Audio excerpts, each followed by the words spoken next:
Ndereti ya maumirira ma kigeranio gya KCSE ndiguthiraga yatira. Riu kiama kia aruti wira gya TUK kirenda maumirira macio mathurimwo makiuga no kinya hakoro hari na mahetia na uria kigeranio kiu kiarorirwo. That drastic change is what we are saying. It looks like there's a problem. The subject performance for 2016 was not declared, which is a departure from tradition.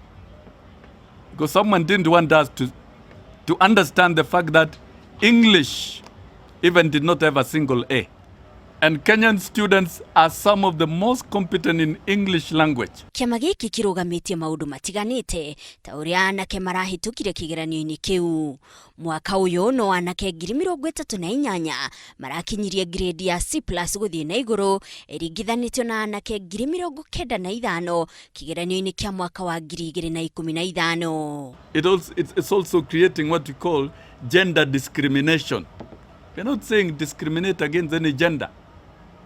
And in fact, the award ceremony, which is critical, the backbone of the processing of exams, we look into the subject performance in terms of gender, in terms of regions, in terms of institutions.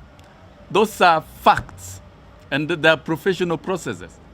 And if you skip it, then it's of no use even sitting for those exams. Atongoria aya oroho ni marugamitie mutaratara wa uria igeranio cia mathomo matiganite ciarorirwo makiuga maria ma muhiriga wa science mahuthirire mutaratara o umwe kuheo grade na iria cia muhiriga wa humanities. We have established credibly and in the report that one uniform grading system was applied in all the subjects.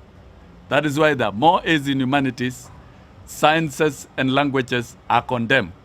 Now, if you're taking 3 sciences, for example, and somebody has taken more of arts and he has taken maybe only 2 sciences, are you going to compare them at the same level and grade them at the same level? Kigeranio-ini kiu no arutwo 88,000 marakinyirie grade ya C+ guthie na iguru iringithanitio na arutwo 165 mwaka-ini wa 2015 na arutwo 149 mwaka-ini wa 2014. Oroho arutwo 33,000 maranyitire grade ya E maringithanitio na arutwo 5,000 aria manyitire grade iyo mwaka-ini wa 2015. Riu atongoria aya maranyitirira ati utiganu ucio munene wina kiuria no na kuri uguo thirikari no iretetera ikiuga wira ni warutirwo na njira igwete. Handu-ini ha Inooro TV njitagwo Monica Kagoni.